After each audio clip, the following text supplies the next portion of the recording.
अब देखो यार, अगर तुम लोग बुलेट क्लब के फैन हो तो ये वीडियो तुम्हारे लिए होने वाली है, क्योंकि गाइज एईडब्ल्यू में जे वाइट के डेब्यू बुलेट क्लब को लेकर बहुत बड़ी अपडेट आ रही है। एईडब्ल्यू के ओनर शाहिद खान के नेटवर्थ को लेकर शाहिद खान ने एक बहुत ही बड़ा रिकॉर्ड बना दिया है। एफटीआर के रेसलिंग इंडस्ट्री में कॉन्ट्रैक्ट सिचुएशन को लेकर बैक स्टेज से बहुत बड़ी अपडेट आ चुकी है। एईडब्ल्यू में काफी सारे इंडी रेसलर्स के डेब्यू करने के बाद एक और बड़ा सुपरस्टार एईडब्ल्यू पर डेब्यू करने वाला है। और गाइज सीएम पंक के एईडब्ल्यू में रिटर्न होने के बाद एईडब्ल्यू के अंदर सीएम पंक क्या करने वाले हैं, इसको लेकर बहुत बड़ी अपडेट आ चुकी है। तो गाइज चलिए बिना किसी देरी के शुरू करते हैं इस वीडियो को और बात करते हैं एईडब्ल्यू के ओरिजिनल फाउंडर शाहिद खान की। वेल गाइज ये बात तो हर किसी को मालूम है कि जब भी एईडब्ल्यू कंपनी का नाम सामने आता है तो गाइज हर किसी के मन में टोनी खान का नाम आता है, क्योंकि guys Tony Khan AEW company को ओन करते गए। बट गाइज यहाँ पर जब टोनी खान ने एईडब्ल्यू कंपनी को ओपन किया था तो गाइज टोनी खान ने एईडब्ल्यू को ओपन करने के लिए उनके फादर शाहिद खान से $100 मिलियन का लोन लिया था। और गाइज अभी एईडब्ल्यू कंपनी के ओरिजिनल फाउंडर और कोई नहीं बल्कि शाहिद खान है। और गाइज यहाँ पर ये बात तो मैंने आप लोग को ऑलरेडी बताई है कि आज से करीबन कुछ महीने पहले जब डब्ल्यूडब्ल्यूई कंपनी बिकने को लेकर रूमर चल रही थी तो गाइज इस चीज को लेकर भी तगड़ी रूमर चल रही थी कि एईडब्ल्यू कंपनी के owner Shahid Khan possibly WWE को बाई कर सकते हैं। और गाइज पॉसिबली टोनी खान और उनके फादर शाहिद खान ये दोनों डब्ल्यूडब्ल्यूई कंपनी को बाई करने वाले थे। और गाइज जब यहाँ पर शाहिद खान के डब्ल्यूडब्ल्यूई के बाई करने को लेकर अपडेट आई थी तो गाइज यहाँ पर डब्ल्यूडब्ल्यूई के बहुत सारे फैंस का ये कहना था कि शाहिद खान के पास इतने पैसे ही नहीं गए कि वो डब्ल्यूडब्ल्यूई जैसी बड़ी कंपनी को बाई कर पाएंगे। वेल गाइज यहाँ पर वैसे तो मैं शाहिद खान को लेकर बात नहीं करने वाला था, बट गाइज ये वाली वीडियो स्पेशली एईडब्ल्यू के हेटर्स के लिए होने वाली है। वेल गाइज इस हफ्ते अमेरिका से ये रिपोर्ट आ रही है कि एईडब्ल्यू के फाउंडर शाहिद खान का नेटवर्थ पिछले 2 साल के अंदर करीबन 3 गुना से ज्यादा बढ़ चुका है, क्योंकि गाइज यहाँ पर 2021 के अंदर शाहिद खान का नेटवर्थ करीबन $4.5 बिलियन था। बट गाइज यही मात्र 2 सालों के अंदर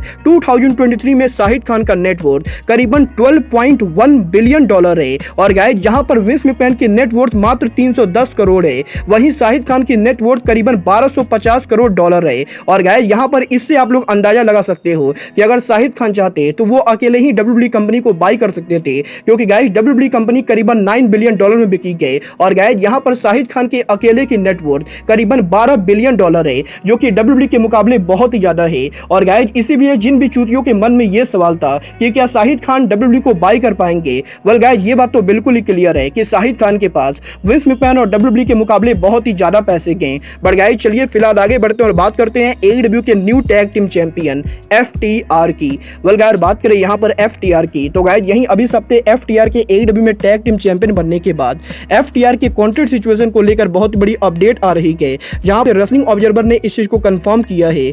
कि पिछले कुछ महीनों में एफटीआर के एईडब्ल्यू कॉन्ट्रैक्ट के एक्सपायर होने को लेकर जो भी रूमर चल रही थी वो सभी रूमर एईडब्ल्यू के स्टोरी लाइन का हिस्सा थी। और गाइज यहाँ पर एफटीआर ने ओरिजिनली एईडब्ल्यू के अंदर लास्ट ईयर ही एईडब्ल्यू में न्यू कॉन्ट्रैक्ट को साइन कर लिया था, जहां पर लास्ट ईयर नवंबर महीनों के अंदर जब एफटीआर का एईडब्ल्यू कॉन्ट्रैक्ट एक्सपायर होने वाला था तो गाइज यहाँ पर डब्ल्यूडब्ल्यूई के बैक स्टेज पर लोगों को ये बात मालूम चली थी कि एफटीआर का कॉन्ट्रैक्ट एक्सपायर होने वाला है। और गाइज इसके बाद डब्ल्यूडब्ल्यूई ने एफटीआर को साइन करने के लिए अप्रोच किया था, बट गाइज यहाँ पर जब ब्रूस पिचर और पॉल लेविन के द्वारा एफटीआर को कॉन्टैक्ट किया गया तो गाइज इन लोगों को यह बात पता चली कि एफटीआर ने ऑलरेडी एईडब्ल्यू के साथ ब्रांड न्यू कॉन्ट्रैक्ट साइन कर लिया है। और गाइज यहां पर जब डब्ल्यूडब्ल्यूई के मैनेजमेंट को यह बात मालूम चली कि एफटीआर ने एईडब्ल्यू के साथ नया कॉन्ट्रैक्ट साइन कर लिया है तो गाइज यहां पर डब्ल्यूडब्ल्यूई के हायर ऑफिसर्स के द्वारा इस न्यूज को पीडब्ल्यूआई इनसाइडर को लीक की गई थी कि एफटीआर ने डब्ल्यूडब्ल्यूई के अंदर से एईडब्ल्यू के अंदर नया कॉन्ट्रैक्ट साइन कर लिया है। और गाइज यहां पर रेसलिंग ऑब्जर्वर ने इस चीज को कंफर्म किया है कि आज से करीबन 3 से 4 महीने पहले जब एफटीआर के एईडब्ल्यू में रीसाइन करने को लेकर रिपोर्ट आई थी तो गाइज इस रिपोर्ट को डब्ल्यूडब्ल्यूई के द्वारा लीक किया गया था। और गाइज यहां पर अब जबकि फाइनली एफटीआर एईडब्ल्यू के अंदर एईडब्ल्यू में टैग टीम चैंपियन बन चुके हैं तो गाइज यहां पर यह चीज अब फाइनली कंफर्म हो चुकी है कि एफटीआर ने एईडब्ल्यू के साथ नया मल्टी ईयर कॉन्ट्रैक्ट साइन कर लिया है। और गाइज एफटीआर एईडब्ल्यू को लीव करके डब्ल्यूडब्ल्यूई पर तो वापस बिल्कुल भी नहीं जाने वाले हैं। वेल गाइज ये तो बात हुई एईडब्ल्यू के brand new tag team champion के कॉन्ट्रैक्ट सिचुएशन की। बट गाइज चलिए अब आगे बढ़ते हैं और बात करते हैं एईडब्ल्यू के यंगेस्ट साइनिंग निक वेन की। वेल गाइज अगर आप लोग को नहीं मालूम है तो गाइज मैं आपको बता दूं, आज से करीबन 1 से 1.5 साल पहले एईडब्ल्यू सुपरस्टार डार्बी एलिन के द्वारा इंडिपेंडेंट रेसलिंग डेफी रेसलिंग के शो के ऊपर एईडब्ल्यू के अंदर एक यंग रेसलर को साइन किया गया था। और गाइज ये रेसलर एईडब्ल्यू कंपनी का यंगेस्ट साइनिंग है, जहां पर इस रेसलर के 18 साल से कम उम्र होने की वजह से इस रेसलर को टोनी खान ने एईडब्ल्यू के अंदर साइन तो कर लिया था, बट गाइज टोनी खान इस रेसलर को टीवी पर यूज नहीं कर सकते थे, क्योंकि गाइज उस समय निक वेन की उम्र करीबन 18 साल नहीं थी। और गाइज यहाँ पर जब तक अमेरिका के अंदर कोई रेसलर 18 साल का नहीं होता है तब तक वो रेसलर नेशनल टेलीविजन पर कम्पीट नहीं कर सकता है।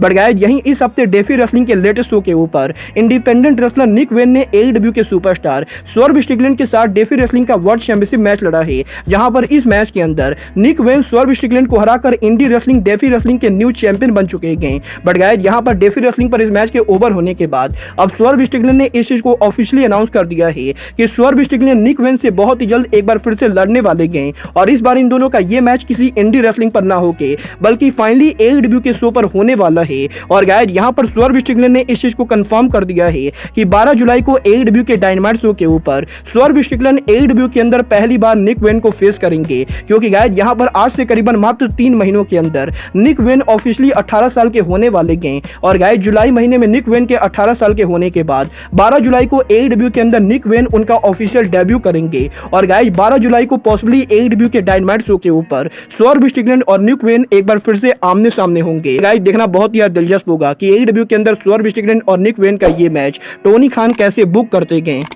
बट गाइज जहां तक बात रही AEW के न्यू साइनिंग की, तो गाइज जैसा कि आप लोग को मालूम है AEW ने इस हफ्ते हॉटेस्ट फ्री एजेंट जे वाइट को AEW के अंदर साइन कर लिया है। और गाइज यहीं अब जे वाइट के AEW में साइन होने के बाद जे वाइट ने बुलेट क्लब को लेकर बहुत बड़ी अपडेट दे दी गई। वेल गाइज इस हफ्ते जे वाइट के AEW में डेब्यू करने के बाद सोशल मीडिया के ऊपर जे वाइट ने इस चीज को कंफर्म किया है कि वो अब भी बुलेट क्लब के मेंबर हैं। और गाइज यहाँ पर सोशल मीडिया के ऊपर जे वाइट ने BCBG को लेकर ट्वीट किया है, जहां पर जे वाइट के इस ट्वीट के बाद जे वाइट इस चीज को टीच कर रहे हैं कि AEW में जे वाइट के डेब्यू करने के बाद अब जे वाइट AEW के अंदर गोल्डन बुलेट क्लब को लाने वाले हैं। और गाइस यहां पर अब जे वाइट के इस ट्वीट के बाद बैक स्टेज से इस चीज को लेकर तगड़ी रूमर आ रही है कि पॉसिबली AEW के अंदर जे वाइट और जूस रॉबिन्सन के साइन होने के बाद एक और NJPW का रेसलर AEW में आने वाला है। और गाइस ये वाला रेसलर और कोई नहीं बल्कि बुलेट क्लब के रिसेंटली बाहर हुए सुपरस्टार एल फैंटास्मो AKA ELP हैं। वेल गाइस जैसा कि मैंने आप लोग को ऑलरेडी बताया है, कल NJPW के साकुरा जेनेसिस पेपर-व्यू के ऊपर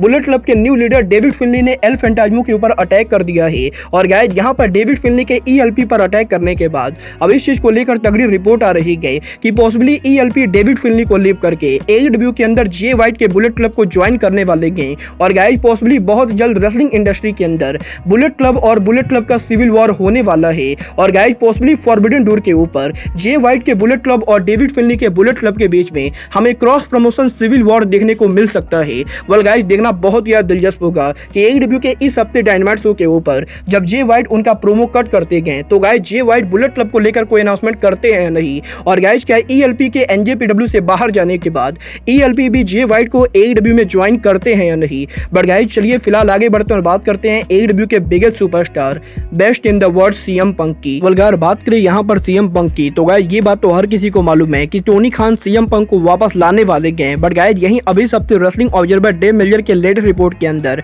डेव मेल्जर ने CM पंक को लेकर बहुत बड़ी अपडेट दे दी गई, जहां पर डेव मेल्जर ने इस चीज को कंफर्म किया है कि 2 हफ्तों पहले CM पंक के सोशल मीडिया पर हुए बवाल से पहले जब टोनी खान और CM पंक ने फरवरी महीने के अंदर मीटिंग की थी, तो गाइस उस मीटिंग के अंदर टोनी खान ने CM पंक को AEW में लाने को लेकर प्लान को बताया था। और गाइस टोनी खान के इस प्लान के हिसाब से टोनी खान डबल और नथिंग वीकेंड के अंदर CM पंक को AEW में वापस लाने वाले थे, जिसके बाद की AEW के इस साल के ऑल आउट पेपर-व्यू के मेन इवेंट के ऊपर टोनी खान CM पंक और MJF के मैच को बुक करने वाले थे। और गाइस यहां पर डेव मेल्जर का यह भी कहना है कि अगर AEW के ऑल आउट पेपर-व्यू पर लास्ट ईयर बवाल नहीं हुआ होता तो गाइस AEW के ओरिजिनल प्लान के हिसाब से लास्ट ईयर AEW के ऑल आउट पेपर-व्यू पर CM पंक के चैंपियन बनने के बाद और MJF के कसिनो जोकर बैटल रॉयल को जीत जाने के बाद AEW company originally last year full gear paper-view के ऊपर CM पंक और MJF के मैच को बुक करने वाली थी। बट गाइस CM पंक के हुए बवाल की वजह से AEW को उस वाले प्लान को कैंसिल करना पड़ा। और गाइस उस प्लान के कैंसिल होने के बाद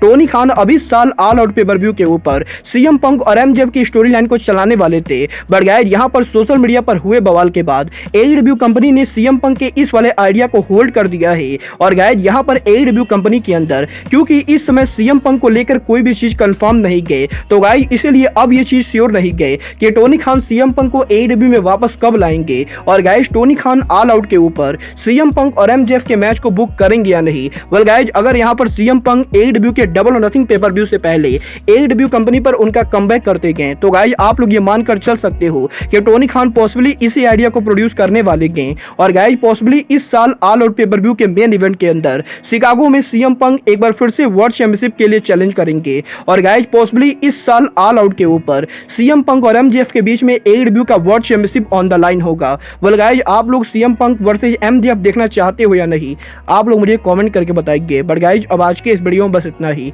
मैं मिलता हूं आपसे अपने अगले वीडियो में। बट गाइज, तब तक के लिए good bye, good night and bang.